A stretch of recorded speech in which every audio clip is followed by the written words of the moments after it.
one of my heroes. His birthday's coming up, or it just happened. He's either 104 or 105. But as of this moment, spring, sunset, he's probably in his last days. I'm gonna miss him. We had a doctor's report the other day, and he said, well, he's got this or that, but he's also got a case of being 105. I thought that was good. He's been so healthy. Pretty sure it's that white bread and fake cheddar cheese he ate for 40 years. But the reason I bring him up here in Spark is because he's been an inspiration for me. 105 years old. And up till, I don't know, probably a couple months ago, he was creating. He uses his imagination to draw, to paint. He was making these structures out of sticks. They were almost like popsicle sticks. And he'd make this like perfectly symmetrical, architecturally correct structure. One sort of looks like the Eiffel Tower. You sort of got the Mayan temples. 100 plus. I mean, there are people half that age who are so old in their minds. I don't know what kind of future they have ahead. Whereas he talks about stuff. If you think about it, he's 40 years ago, he was 65. I mean, that's when people retire. That's when a lot of people stop their life. Yet he had another 40 years. I mean, it's another lifetime.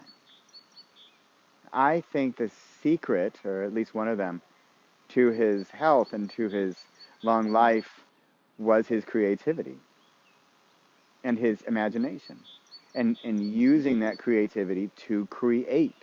You can be a creative person, but I heartily believe that it's a matter of creating, of making, of doing. Here's this thing. I made this thing. You have it. And I made this in this year. And that was that time of my life.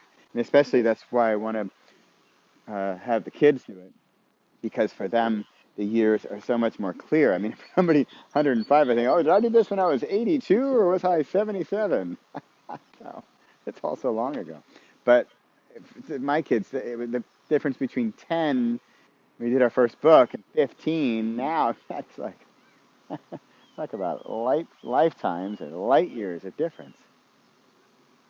But Tony's still going, still creating, still that imagination alive in his head. When I last saw him several months ago, he was telling me about one of his drawings, and he loves green, and he's sort of like leprechauns and fairies and stuff, and he has this whole imaginary world that he builds.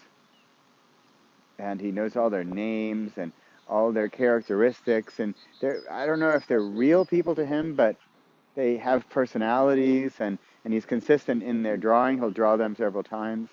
And they have relationships.